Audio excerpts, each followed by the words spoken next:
Us all over the world, as you already know my name, Ogbuefi Eze-Ana Ugochi tubelu n'Oraifite. I'm an ancient high priest. Abụ m onye isi nchụaja na Ugochi tubelu ọdịnala temple. Onye na-agba afọ miri emi lụkwazị ọlụ mmụọ dị iche iche. Abụkwazị m onye isi nchụaja na ọdịnala Restoration Evangelical Mission. Bụrụ onye mgbasa ozi ọdịnala Igbo. So you can call me a priest or an evangelist. I will answer. My mission is to help people live better life. N'ụbọchị taa n'oge awa nke eziokwu isiokwu anyị bụ there is power in prayers. I'm here to tell you n'ike dị n'ekpere. Maka na ekpere is one of the keys in creation given to man for benefit of man. Ekpere bụ ụzọ anyị si ejekwuru mmụọ, ụzọ anyị si ejekwuru Chukwu, ụzọ anyị si ewulite mmụọ anyị enu na obi anyị enu n'ebe Chukwu nọ. Ndị kwuru okwu sị na prayerless child of God is a powerless child of God. Ya ọ bụrụ ịbụrụ onye adị ebi ndụ ekpere, ịma na ihe kwara gị. Even in Igbo spirituality, enwere ọlụ ekpere na-alụ, nwa ọlụ aja na-alụ. World over, prayer is the only thing follow the acceptable in all world religion. When world religion nọ n'elu ụwa anaghị ekpe ekpere. When world religion nọ n'elu ụwa ekwenyere n'ike dị n'ekpere. Nwachukwu ị na-ekpekwa ekpere. Before we dive into today's lecture, important announcement. Echefuna, in the month of July, our monthly ritual is still ongoing. You can still join us anywhere you are all over the world. This time, in all we do in the temple. This is to God in the temple, Chuaja, God for Kubiokuni in this the friends of the temple, children of the temple, members of the Restoration Evangelical Mission and consecrated group. The talk I see me, Gajan on Wago. Was it Bason Kongwa? I get sent the Quiho in Chicotia, Nandrin Soyalia, Nia. I am a little to Ajay in the way. He go 4 years. We have massive testimonies, believe in me, but we don't share testimonies on social media because somebody had in Macabia. Man, I can tell you that you never know where one day you walk out, Bacanaja carry log. Get a can Kumakia. Only he gave me chat him the WhatsApp. Forward your 3 prayer requests. Then make token donation to the account number. Chat him the WhatsApp and one God details we need for you in order to book you. WhatsApp number able 0805 78 37 672. Because I'm only a child of the temple. Echefuna na annual festival is on September 15th. Aturanya no onye child of the temple ga contribute to your kwesịrị whether may ya abịa ma ọ bụ na ya abịa kama arụ chat am na WhatsApp ka ngwa ihe kwesịrị ime. Now let's proceed. Gịnị ka ndị ekwu maka prayer? Agwa gị there were many keys in creation, and prayer happened to be one of the keys. And we're always ekpere na-alụ n'ime ndụ mmadụ. Mgbe ọ bụla kwụsịrị ikpe ekpere, mgbe ọ bụla kwụsịrị connect to mmụọ via prayers. Abịa na prayers enwere ngalaba dị iche iche esi ekpe ekpere. Ọ bụrụ na ikpe ekpere God ekwupụta n'ọnụ, making declarations, a na-akpọ iju ogu, part of prayers. Making meditations, na-achịgharị mmụọ gị, bụ prayers ka ọ bụ, all part of prayer. Diving into meditation is part of prayers. Maintaining quiet moment or silent moment is part of prayers. Mmadụ nwere ike na-ekpe ekpere mana ọ dịrị ekwupụta n'ọnụ, all prayers ka ọ bụ.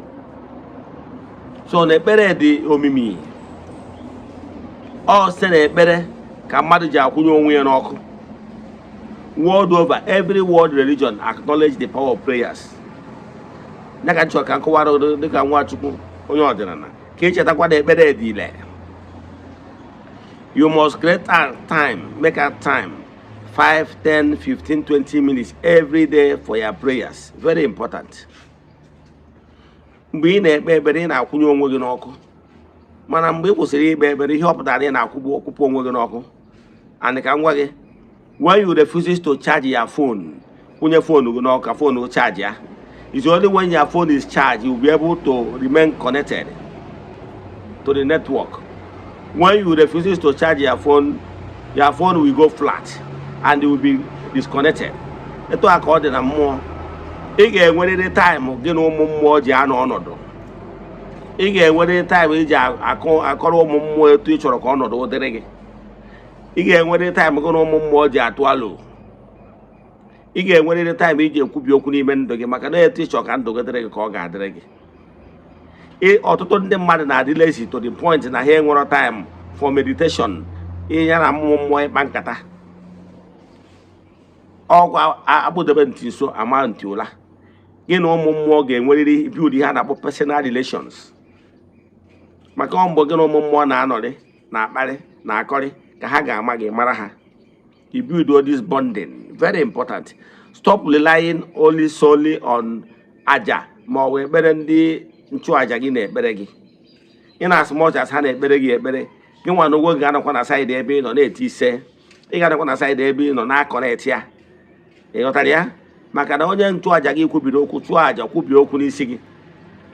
Ọ ga-abịa n'isi gị na-ehova. Is for you to track it down by conquering.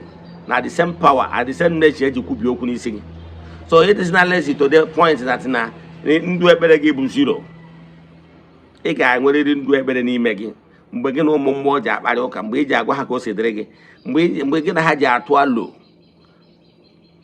Ikpe ekpere nọ ka mmadụ ime bụ ihe a na-akpọ board meeting to companies. Company ọbụla na-aga n'iru na-enwe ihe a na-akpọ board meeting. Board meeting bụ mgbe ndị isi nya bụ ụlọ ọrụ maọbụ ụlọ azụmahịa na-atụ alo etu company a ga-esisi na point A to point B. Gị nwa bụ mmadụ ga-enwerịrị mgbe gị na ụmụ mmụọ na ndị otu gị all your spiritual associates ji anọ wee kpee ekpere. Nwanne ike dị n'ekpere. Gwa nwanne gị na ike dị n'ekpere. Yes, I don't joke with prayers because amago m ihe o mere. No, one of the essential keys in creation given to man. Esekwara na ịnọrọ n'ihu altar ebe ọ bụla ị nọ. Chee ihu na east. Ọnya bata n'ugochi tụrụ na temple. Temple ọ bụla anyị na-ewu na-eche ihu na east. Even the place of worship a na-alụ chekwara ihu na east.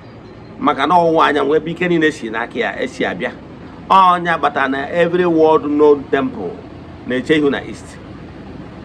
Ya bụ ebe ọ bụla ị nọ chee ihu na east na nsọtụ ụwa ọ bụla ị nọ. Four corners of your room nwere ebe chere ihu na east. Chee ihu na east ka i wee nwee ike wee tap one blessings that comes and flows from the east. Cheta ihe m kwuru. Enwere times ị nwere ike iji wee na-ewepụta time na-ekpe ekpere. Ihe dịka by 3 o'clock. Be very, very essential. Any 3 o'clock is very essential. Any 6 o'clock is very essential. Any 9 o'clock is very essential. And every 12 o'clock is very essential for a reason.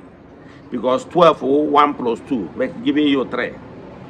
ọ bụrụ na ị ga-enwe ike ibilite n'oge awa ndị a kpee ekpere kwubie okwu, it shall be well with you.